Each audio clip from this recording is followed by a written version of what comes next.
Hello. Today, no, I really don't like that. No, I apologize for the light in the background. I don't know what to do with it because if I turn it off, you won't be able to see me. But so if I'm hard to see, well, if I turn off the light, then you won't see me at all. And I guess I could do a video in the dark someday, but yeah, I guess I'm sorry about the lighting. That's all I can say. I guess if you want, close your eyes and just listen to the words. Um, Today we're going to be in John chapter 12, beginning with verse. Um, sorry. We're going to be starting with verse 38, 37. Sorry. But though he had performed so many signs before them, yet they were not believing in him. This was to fulfill the word of Isaiah the prophet, which he spoke. Lord, who has blinded our report, and to whom has the arm of the Lord been revealed? For the reason they could not believe, for Isaiah said again, He has blinded their eyes and he hardened their heart, so that they would not see with their eyes and perceive with their heart, and be converted, and I heal them. These things Isaiah said because he saw his glory and he spoke of him. Never the so so when it says in verse 41, and I read up to verse 41, he basically Isaiah was talking about God's glory or Jesus' glory, and so so today I'm going to talk about something that I find is interesting. You know, I've actually been a part of two different extremes in my life. I actually was originally an atheist, maybe about 10 years old, and I really did not believe in God back then.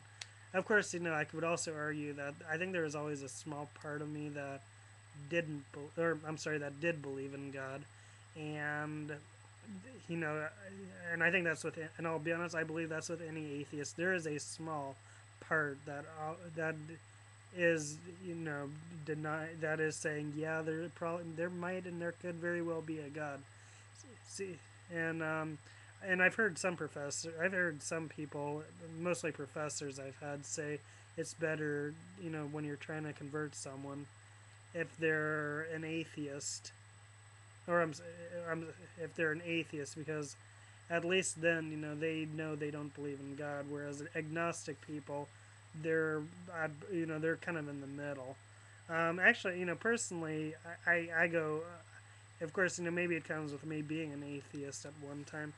I kind of like talking to agnostic people better because, atheists, it's like they're in a little bit of denial about it, whereas agnostic, they're in some denial, but they're also in some acceptance at the same time. But but anyway, when I first came to this Christianity stuff, I actually thought that it'd be. I'll be honest. I think it was at first it was all nothing but head stuff. I had to prove everything in this book. Maybe I felt this way because I had spent so much time trying to disprove it, which is what atheists are trying to do. And this again goes with my claim about, there's that, atheists do believe at least a little tiny bit in God because we, as in when I was an atheist, or I guess now it would be them, they would, they spend so much of their time trying to disprove God as if they're trying to. It's more like they're trying to prove it to themselves, and that was actually the case with me when I was atheist. It wasn't like I was trying to prove the Christian who's going to, such and such church, or such and such person in my class who is Christian, that that there wasn't a God. If I really got down to it and was really honest with myself, I would say I was trying to disprove it to myself, actually, and that's the case. So one of the things I wanted to talk about is, again, like I said, I'm a seminary student, and I read a lot of books. In fact, yesterday I kind of gave a little rant about some of them. I find it interesting. Pardon me. A lot of stuff that you read in seminary is about like the proving the historical accuracy of the Bible. Well, there's some problems with this line of thinking. The first problem is, first of all, history, when it's recorded, it can be biased, you know.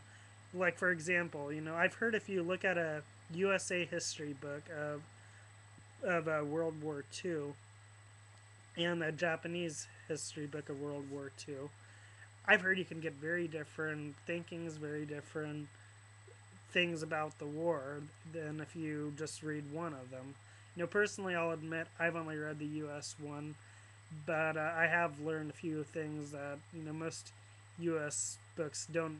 As far as I know, most U.S. history books don't mention. For example, most history books I've read about World War II said we dropped the two bombs on Japan and that ended World War II.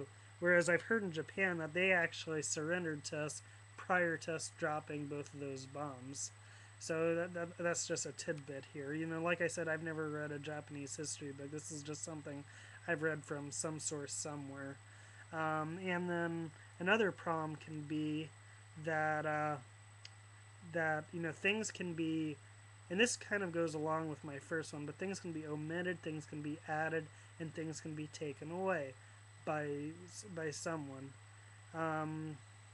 Or actually, no, that was my third point. Let me go to my second point. Um, sometimes history can be changed, or like what we learn later can be changed. And this is also with science too. This kind of goes more with science too. But one day something can be one way, and another day it can be something. Now, while I'm on this subject, this Bible here, there are things in it that you should actually look at. I wish I had a good source with me right now, but there's parts of it that talk about Earth being on a sphere, where at one time the best science talks about the world, the world being flat, whereas the Bible has always said it was a sphere. Another thing it talks about is and a lot of these even might even be in the Psalms, but it talks about how the Bible hangs on, or I'm sorry, the Earth hangs on nothing, and for a long time people believe that the Earth floated on maybe a turtle or something like that. So the best science said this at the time. So science is constantly changing, but at the same time, what science is in the Bible, it seems to always be accurate. So I wanted to just add that a little bit, but the thing is information with history can be changed. A good example of this is from what I understand, the 9/11. And of course, again, go to www.infowars.com. But when the 9/11 Commission report was reported, they reported some findings, but now nearly all of I think if I remember correct, and please don't quote me on this, but I think there were 9 commissioners. I think I think nearly all of them believe that it was an inside job, or at the very least the Twin Towers were allowed to be attacked, one or the other. So that's interesting. I think if they were to rewrite the 9/11 Commission report, I think it would be very different than what it is now. Another example is, I think I already mentioned this, the fact that things are taken away and removed, right? For example, Thomas Jefferson, one of our founding fathers, he has written a lot of good things, like when there is, hold on, when there is when a government fears its when a government when the I'm sorry when the people fear the government, we have tyranny. When the government fears the people, we have liberty.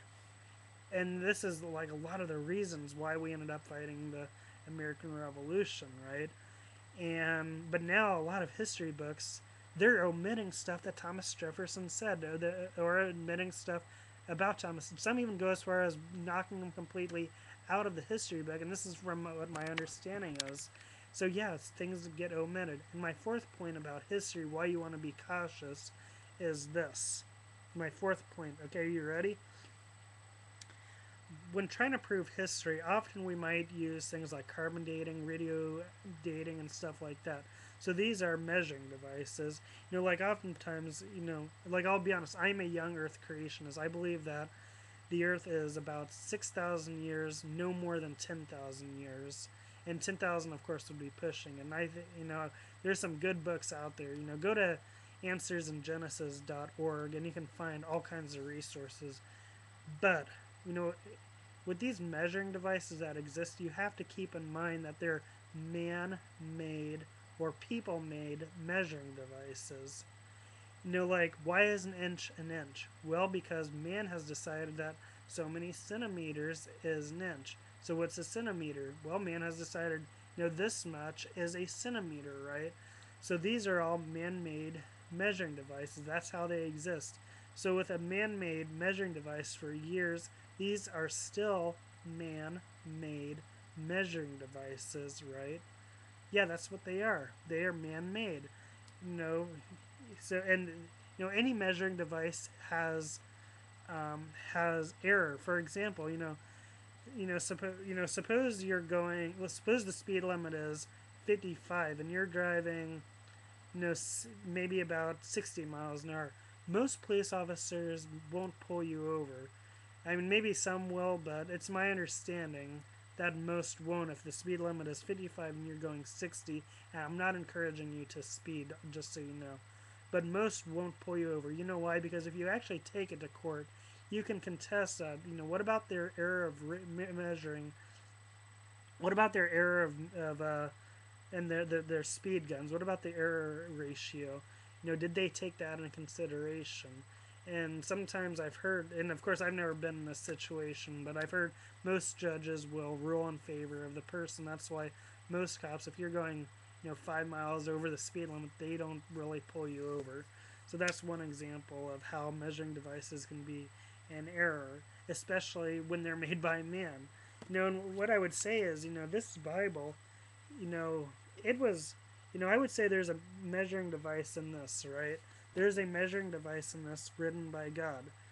And we have Adam and Eve, and it is my understanding that if you go from the genealogy from Adam all the way up to Jesus and add about 2,000 years to about get to where we're at, that is roughly about 6,000 years. So I guess the question is do you want to trust, this document here, or do you want to trust some man-made measuring device which has errors, and maybe tomorrow it could be different, whereas here it's been however long it's been, since I guess maybe about, let's see, and I'm sorry, I should probably know this off the top of my head, but when Moses began writing Genesis, Exodus, Leviticus, and Deuteronomy, do you want to trust the years there or some man-made measuring device? In closing, I just want to say a lot of the attempt to prove the history of things is to try and help unbelievers believe the Bible. This is an admirable goal, but there's one problem with this. It needs to get to heart knowledge. Head knowledge is good, but heart knowledge, I would say, is better. And here's why, okay? Heart knowledge is where it needs to eventually get to, because that's where the relationship is. And also, sorry, lost my train of thought. Also, when you're trying to understand the Bible, you're only going to understand it so much. You're only going to understand it as A, B, and C happened. And maybe there's some other things you might understand if you don't have the Holy Spirit. If you don't have the Holy Spirit, it's just going to be a book of events. For the most part, just a book of events. But when you have the Holy Spirit, God reveals things to you. The Spirit of God moves in you. It changes you. It's like God is talking to you directly. And this is how, ultimately, this is how we can know I believe that we can know that the Bible and God is real, is when someone actually converts to Christ. This brings about change, and God reveals things to that person that a non-believer just sees this as a book of events, or maybe even a type of history book or something. So that's what I have today. I guess I kind of went really long today, but yeah, anyway, hopefully we'll have another one tomorrow. Take care.